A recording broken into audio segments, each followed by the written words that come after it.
I will briefly introduce Lamont. Exeter serves as the Vice President and Partner at TTEC. Lamont added diversity, inclusivity, and equality to his responsibilities at TTEC and became a certified diversity professional. As part of his newly found focus, Lamont is chair of the Black Leadership Council and focus leader of the TTEC Diversity Council, and has worked to create products and services to further TTEC's commitment to diversity and inclusion in the technology and customer experience industries. And Lamont is going to talk to us today about how virtual training supports DE&I, 4 must-haves for virtually supporting DE&I. So Lamont, I'm going to hand the mic over to you to take it away.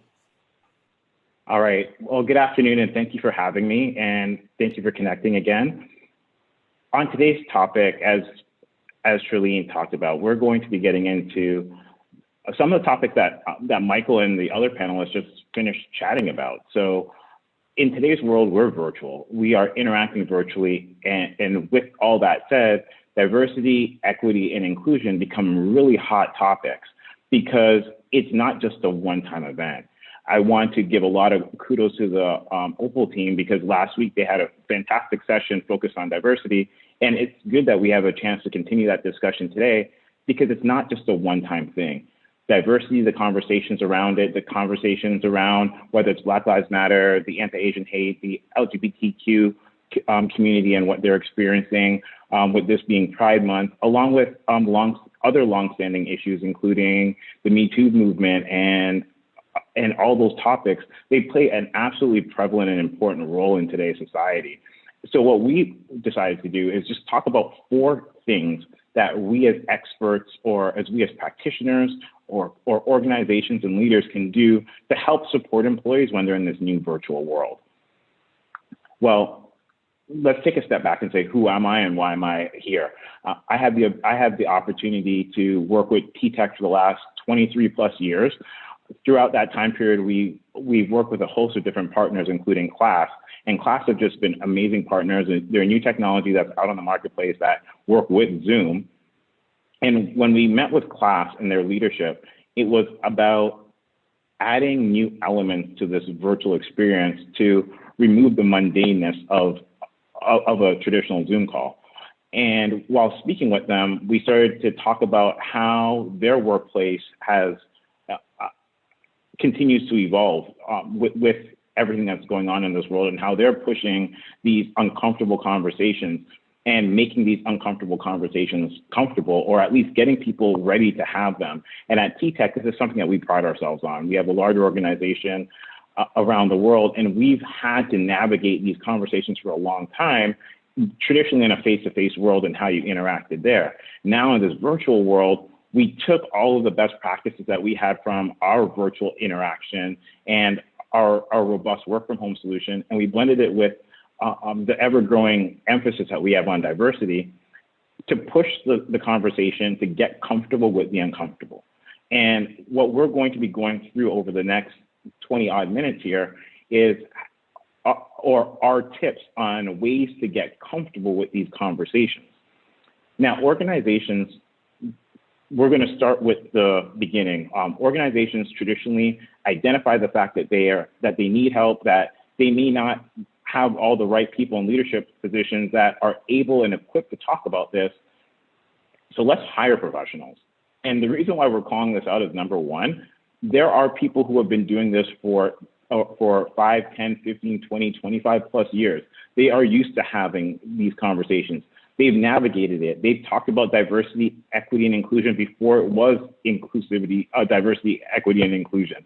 So bring in help. You can either bring in consultants, you can bring in hire full-time staff, just bring in help. Get that leadership to understand why it's important. They may conceptually get it. When you bring in the professionals who can speak about what it does to an organization, not only how the metrics affect, also how it's the right thing to do for your organizational, for your ESG and where you're looking to move on that side, from the business standpoint, again, the metrics, and then how it affects your employees and the morale. bring in that professional help and not trying to do it yourself. This is not a home improvement exercise. This is something that is very serious. It's impacted different communities. Please bring in that professional help so they can help put you down or guide you on that right path out the gate. That gets us going. And then from there, we can start to figure out where the nuances or focal points within each organization. And that's something that we're really proud of, that we have done and continue to do at our organization. We're going out there and we're finding different professionals with different focal points. We're bringing them together. And then that has led to us formulating our plan. And now we're in the execution or in an advanced execution stage of that. So let's start off, bring in the right people. Just like how if you are doing a home contracting gig, you want to bring in the professionals to get it done right. The same thing is at work. Hire the right professionals, bring them in, whether on a contract basis, consultants, or bringing people in a full-time role within the organization in a leadership position, absolutely fundamental. From there, it's really important to listen to your employees. Whether it's creating or allowing employees to create their own employee resource groups, sometimes people refer to them as affinity groups. There's different terms. Allow employees to meet and work with like-minded people or people who they feel comfortable talking, interacting, and sharing with, so that there can be a moment of fellowship. It's really important to have this camaraderie within the organization, especially now where we're in this virtual world. People feel very distant, and with that distance comes solitude. So by bringing people together and having them work cooperatively and collectively and having them connect, you can have employees from different states, from different countries, all working together collectively, whether it's a gender-based ERG, whether it's a race-based ERG, you have religion, all these other topics, including age, and these employees can now talk, share ideas, come up with concepts. And then where the leadership comes into play is providing sponsorship. So allow executives to be their executive sponsor, to take their ideas, help them formulate it into a plan that they can present to the senior leadership so that they can get, whether it's funding, they can get the right resources, they can get the right support in place to ultimately allow those employees to have that sense of belonging and create that environment where they feel comfortable being their authentic self within this virtual world. And that's one of the things that we really want to emphasize, because it's sometimes an item that's often overlooked. Or organizations from a leadership point say, well, here's what you need. No, flip it around, turn that pyramid upside down, empower the people to say, here's what we need. And then as an organization and as leaders, you empower them and give them the resources in order to be successful and comfortable and create that sense of belonging. The next one is self-expression. And this one comes with the fact that we're in this virtual world. The good part is you're virtual and you're at home. On the flip side, you're also virtual and at home. And by that, I mean, your home is one of the most personal spaces within your environment or within your life. And you are now allowing people into your home. They can see the paintings on your wall, and they can see your furniture, and they can see your life now. And for some employees, like for me, I'm super comfortable. This is my space. This is who I am. Love it, hate it, completely up to you. This is me. I don't need a virtual background. I don't want a virtual background. I am so comfortable within my space. So as an organization, allow employees to have no virtual background. In other cases, some people may not want a virtual, may not want people to be in their home. So allowing or providing virtual backgrounds for those types of employees so that when they're using Zoom or when they're using class and they're having these interactive discussions, they can now feel comfortable either having their complete own self-expression, or they can have a uniform collective look and feel with their other employees. Ultimately, it's giving them their choice. Another choice is allow people who are creative to be to express themselves. Do you want to wear a suit? Do you want to not wear a suit? Yes, there's an element of being professional, and that is absolutely paramount. Allow for some self-expression within that. If people want to come with purple hair like this young lady in the image, that's completely fine. So the while going home, we were in this pandemic that had us locked up. So much of us had our creativity just wrapped up in this ball, and now we're in this virtual world. We need outlets, and through technology, we can do that. We can use different tools to provide that, and that's a really big space in where we're going to play. And then in the session right before this, they finished off by having conversations around the uncomfortable conversations, what we call uncomfortable conversations. I believe Michael referred to it as courageous conversations. These conversations oftentimes suck. I will tell you from firsthand experience, it is tricky. When George Floyd was murdered last year, the good part is I had so many of my colleagues, I've been with our company for 23 years. I had so many of my colleagues reach out to me, asking me how am I doing, and checking to make sure I was okay, which was fine. I personally didn't need it, others did. And then what happened is they were like, okay, Lamont, how do we have this conversation with our other employees who are Black? And I have a DEI background. If I didn't, my only expertise on this would be being Black. If you're a female and you have a good relationship with a lot of your male colleagues, they may come and say, hey, I'm having a challenge with this other employee who's a female.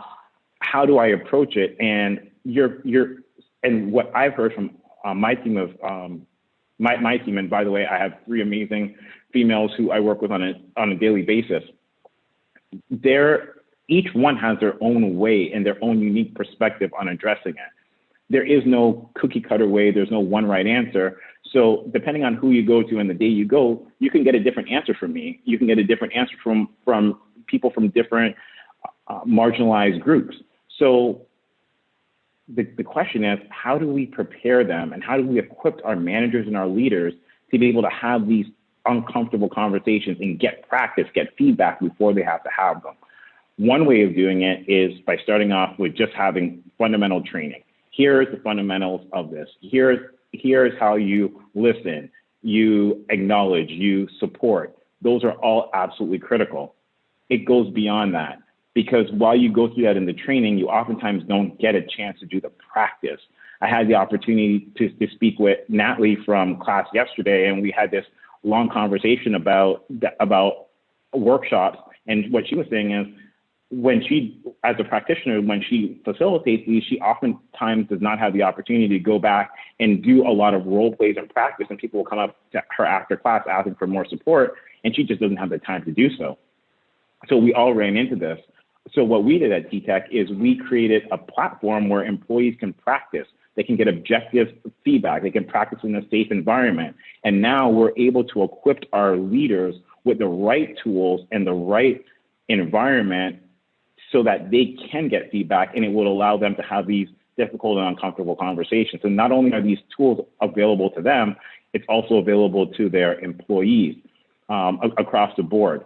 So TTEC has the Humanified DE&I Plus bot, and this is what I'm going to show you an example of. So most or all of your organizations already have training content, which is perfect. And what this does is it complements the training content.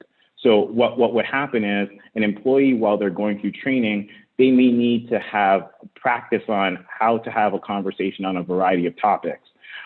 What the bot does is the artificial intelligence plays the role of the other person. It allows them to go into the simulated environment. And while they're in the simulated environment, they are able to have this difficult or uncomfortable conversation. And while having that difficult or uncomfortable conversation, at the end, it provides them instantaneous feedback on how they perform. So they're going to get the feedback to say, on a scale rating of 0 to 7, here's what I did well, here are the areas I can improve upon. And we have that all set up. And what I'm going to do, just in the interest of time, I'm going to jump through and I'm going to play an example of me doing an interaction with one of my colleagues. And in this situation, my virtual colleague is Josh. And we were at a company event, and after the company event, the manager, he brought his same-sex partner, and his manager has not spoken to him and interacted with him since. So he's coming to me as a peer for some allyship and support, and we're going to see how I manage that situation. So at this point, I'm going to go ahead and play an example of me interacting with the Humanified DEI Plus bot in a situation of one of my team members feeling excluded. So let's give it a shot and let's see how I did.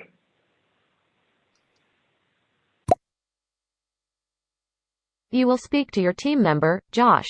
One of the managers has avoided all interactions with Josh since the last company party, and has even excluded them from team meetings. Josh believes this is because of their same-sex relationship. They have come to you for your advice. When you're ready to begin, say, start. Start. Hey, I have been having an issue with our manager. Maybe it's nothing, but I feel like ever since the company party, our manager has been avoiding me and even excluded me from the team meetings. I am thinking it has something to do with the fact that I brought my partner, Jake, with me to the celebration. I don't know what to do at this point. What do you think? Well, first of all, I feel bad that you are experiencing this at work. Did you speak with the manager yet? I haven't spoken to my manager about this or much else since the party. He has been actively avoiding me. What about Josh? What about your partner, Josh? Have you spoken with him or anybody else about this to get their opinion? I haven't spoken to Jake about this. Well, I want to help you, and my opinion and my feedback is to make time to speak with the manager, let him know how you feel, and do that before going to HR or escalating it. Thanks for your advice. That's a good idea. Yeah, so once you do that, and you get that opinion, you can come back and let me know, and I'm happy to help you and be there to support you as you go forward, okay? Yeah, you're right. I've just been so uncomfortable coming into work, ya know? I do know, and I can completely appreciate how you feel. So again, speak to the manager, get the feedback, and come back and let me know. And I'm here to support you, and I'm here to help you through this process. So good luck. Thanks for speaking to me about this issue. I know it's a sensitive subject. It definitely is. And you have yourself a great rest of the day, Josh.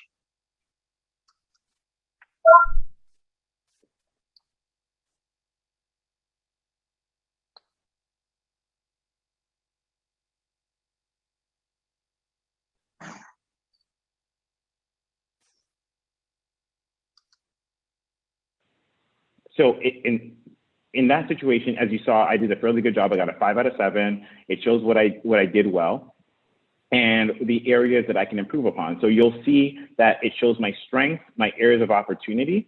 And with my areas of opportunity, when I click on them, it shows me examples of what I could have done better and how I can, and gives me examples so that going forward, I know what I can do. This is an example of how real-time feedback allows employees to practice in a safe environment. And the reason why I'm saying it's a safe environment, it's a safe environment for a multitude of people. It's a safe environment for those who haven't had this conversation because they can now go and practice without coming across as feeling like bigots or racist or sexist. And that's what our employees have said to us. So like, look, I didn't want to go and role play in a group because if I said the right thing, somebody might feel as though I'm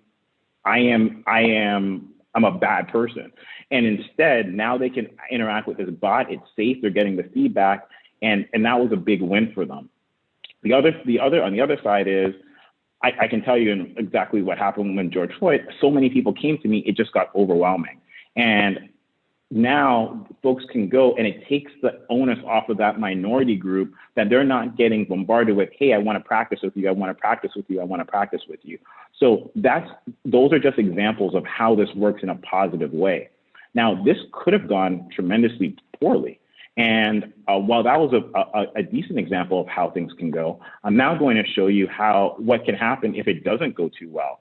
And in this situation, you're going to hear that I'm going to have another interaction with Josh. Imagine I did not go through any of the training. I was not prepared. And let's hear how this conversation goes.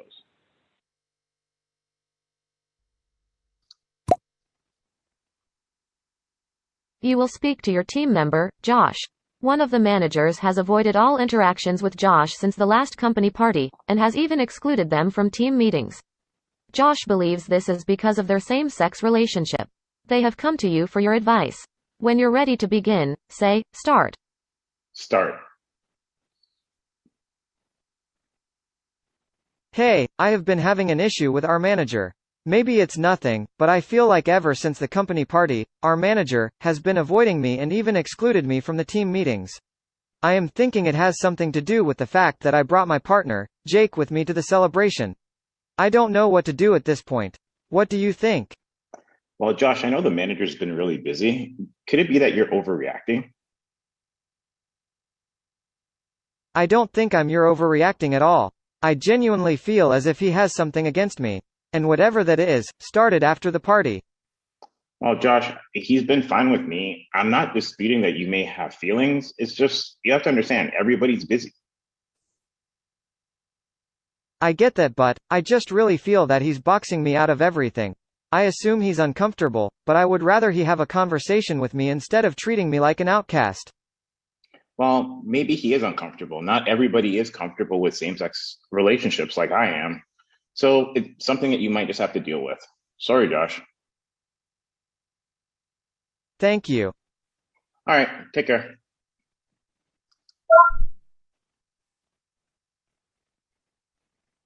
Okay, so now in this situation, as you heard, I probably didn't do as good of a job.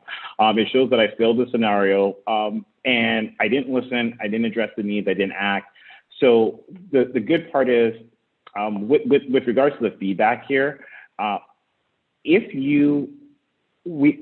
I had done certain things well, I could have scored a much higher, I could have received a much higher score. However, because if I said certain key words, I would have also been received an auto fail if certain discriminatory or unprofessional statements were made. While this is all said, I am also getting feedback. So it's showing me all my weaknesses and where I can improve upon. So this is all available. The other thing that you probably noticed on the two interactions is Josh's body language, or the image of Josh's body language, altered. In the first one, it became more positive, and the second one, it became negative, or he was very much drawn back.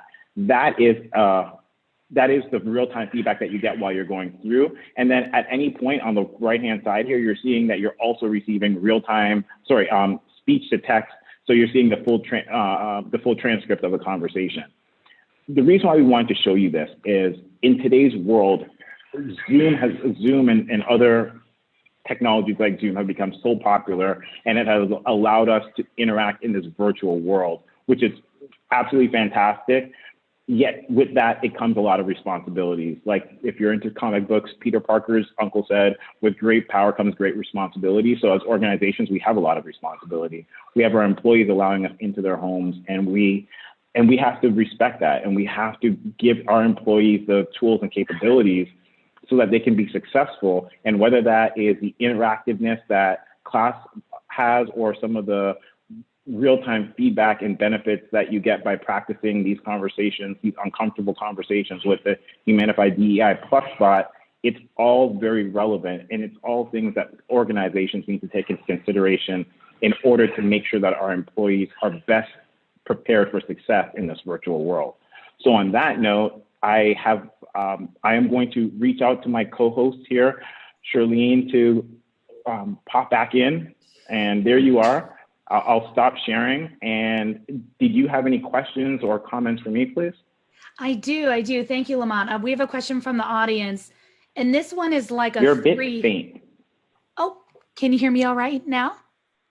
There we go. Yeah, now you're much better. Okay, wonderful. So we have a question from the audience, but it's like a three-parter. So I'm going to read that for you. Okay.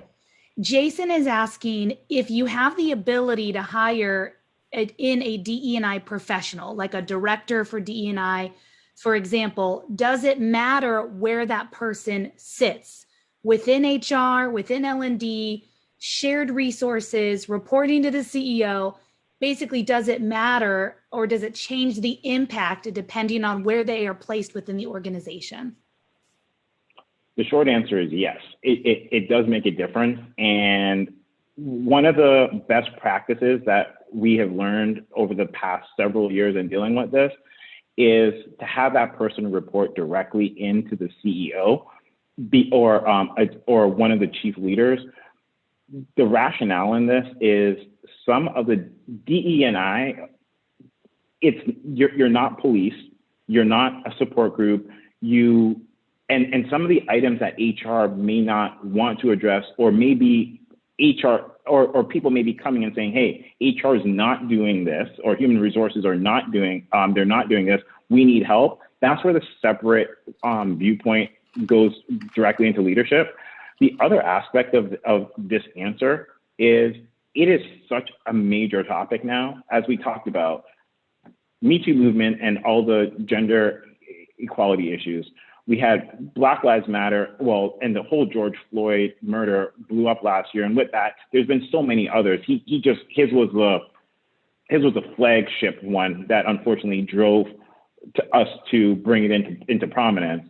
You have then you have the anti-Asian hate movement. Right now, again, we're in Pride Month celebrating LGBTQ+. We have mental health issues. Then you have this ageism going on between the millennials, and I have my goddaughter saying, "Hey, Uncle Monty, you old people." I'm like, I'm not that old, right? and then you have the older folks saying, well, the millennials aren't serious about this. So there are all these different challenges taking place right now in our world. It is such a complicated place.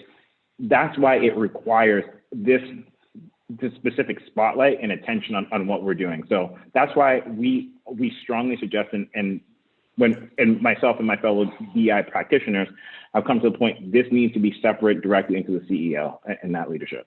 Mm-hmm, mm-hmm. And I love that you clarified that, Lamont, because I think looking back to 6 months ago, 12 months ago, a lot of organizations and people I've spoken with were creating these positions, but they were starting to be created with underneath the HR umbrella and reporting up to the CHRO. Fast forward to today, and I do hear more and more people who have that person who's reporting directly to the CEO and just more pulled out of the HR function. Are you hearing that shift as well, or what are you kind of hearing in terms of that? That is very consistent. And even within our organization, our DEI council, we have an executive leadership team that we go directly into. Now, HR is a part of that. We have finance that's a part of that. Yet it is a separate and distinct function within our organization. And that gives you one of the things that we felt and our fellow organizations felt, by giving it that distinct attention, it now allows you to address some of the uncomfortable topics and those courageous topics that are absolutely necessary in our world today. Mm-hmm, mm-hmm. Yes, well said, well said. That leads kind of into the next question here I have. What is the most effective way to get executive buy-in when trying to hire a professional for DE&I strategy?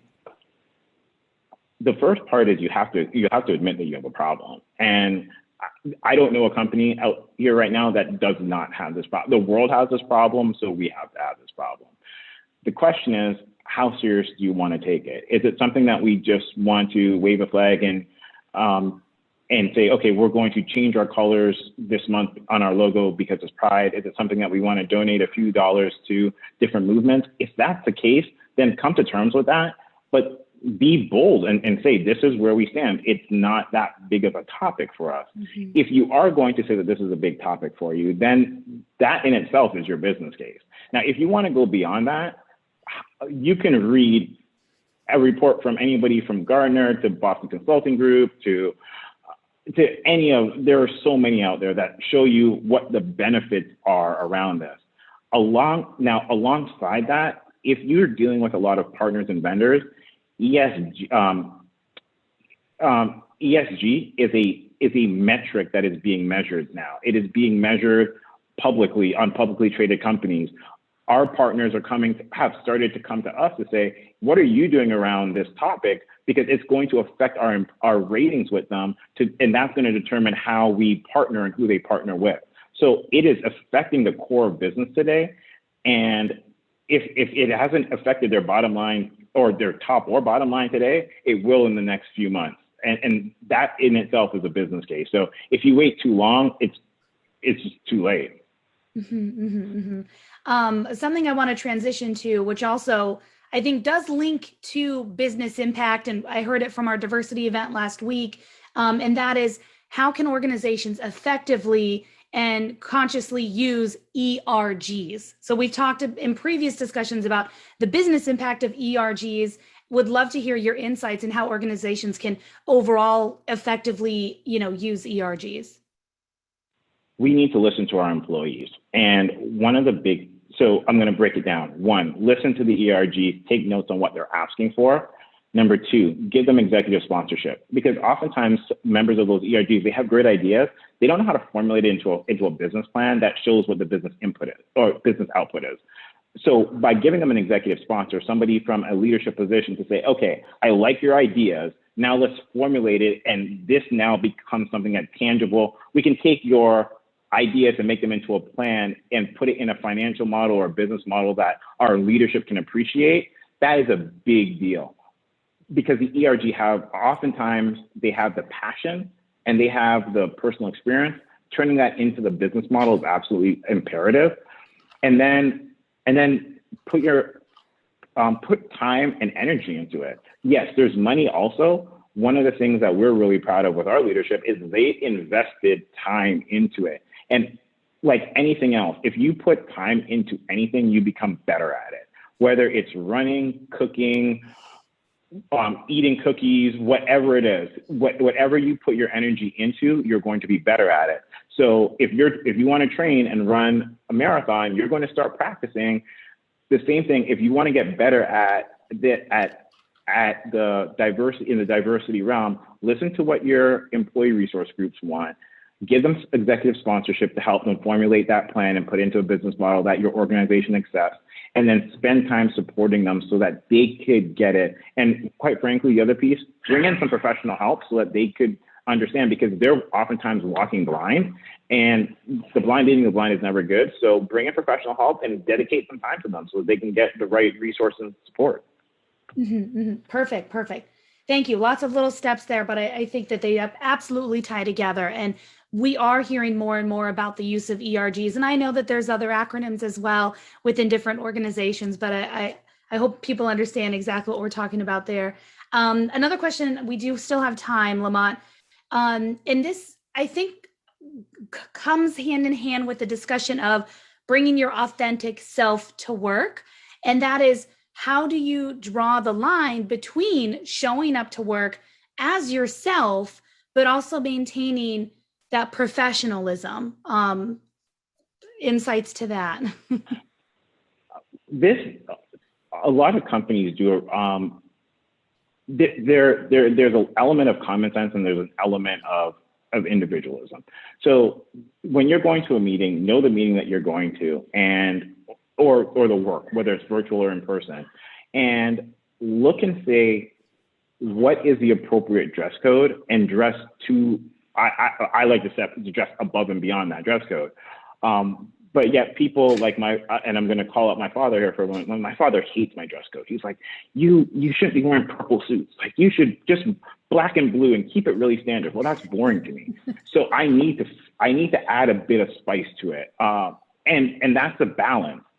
What you need to do is you need to be authentic to yourself, know what your culture within your organization is, know what the limits are, and do enough that you're authentic to yourself, but you don't overly stand out so it distracts from your message. If you're speaking, just know that if you're going to go there with purple hair, people will look at it and be prepared for that. That just means that you have to do an even more impactful job of presenting, so they notice you're here, but they remember the fact that, oh my goodness, that person presented on this topic that was absolutely fantastic. That's a balance. And when you find that balance, it leads to a lot of success. Mm-hmm, mm-hmm. I love, as soon as you said, as long as it's not distracting from your message, that absolutely resonated with me, because I think you're absolutely right. How do we allow people to be who they are, but also, like you said, get their point across, be taken seriously, like not have it affect the work performance. And most importantly, I think what you just said was making sure it does not distract from your message, because we need to allow that opportunity for people to feel safe, that they can voice, their what they want to talk about. They can share their voice